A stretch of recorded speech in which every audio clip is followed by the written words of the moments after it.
Bonjour, c'est Greg et je vous souhaite la bienvenue sur la chaîne des gens curieux qui touchent à tout, des passionnés de technologie et de progrès. Alors aujourd'hui, on va parler de TensorFlow et du dernier TPU, donc le dernier processeur dédié de Google pour ce type d'application, c'est-à-dire le Deep Learning. Mais je vous explique tout en images, ce sera plus simple. On y va ? Au dernier Google I.O. a été présentée la seconde génération de puces TPU, Tensor Processor Unit, dédiée au machine learning et distribuée via Compute Engine. Cette puce est un ASIC, un processeur dédié conçu spécifiquement pour le deep learning, et tout particulièrement pour TensorFlow. Alors vous pourriez vous poser la question, c'est pourquoi créer des processeurs dédiés alors qu'il existe des FPGA, ou alors on peut faire aussi de l'accélération par GPU.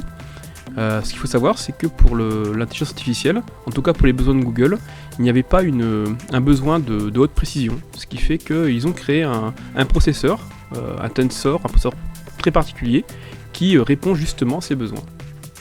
Bon, en même temps, le deep learning, c'est pas seulement une question de puissance, de capacité, c'est aussi une question d'énergie.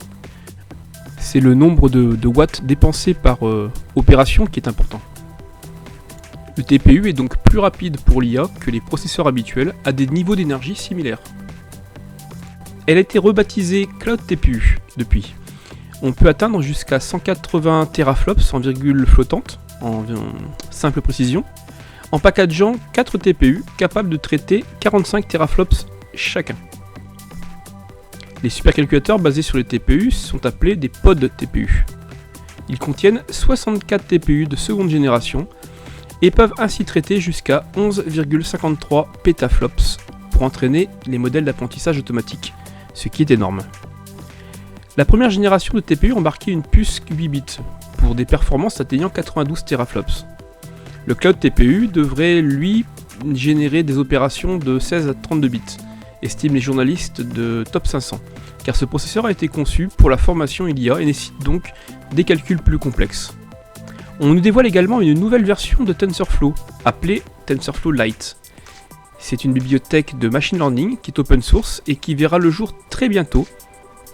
Alors, TensorFlow existe déjà, mais celle-ci a été optimisée pour les mobiles, afin de permettre aux développeurs de concevoir des applications fonctionnant sur les smartphones Android. Et j'ajouterai de fait qu'elle sera probablement beaucoup plus pratique pour des petits ordinateurs comme les Raspberry Pi 3. TensorFlow est aujourd'hui au cœur de la stratégie de Google en termes de machine learning. Alors c'est essentiellement du deep learning, c'est-à-dire de l'apprentissage via des réseaux de neurones profonds.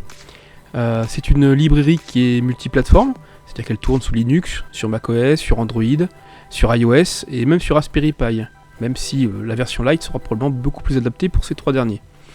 Il y a plusieurs API pour l'attaquer, on peut l'utiliser en Python, en C++, en Java et même en Go.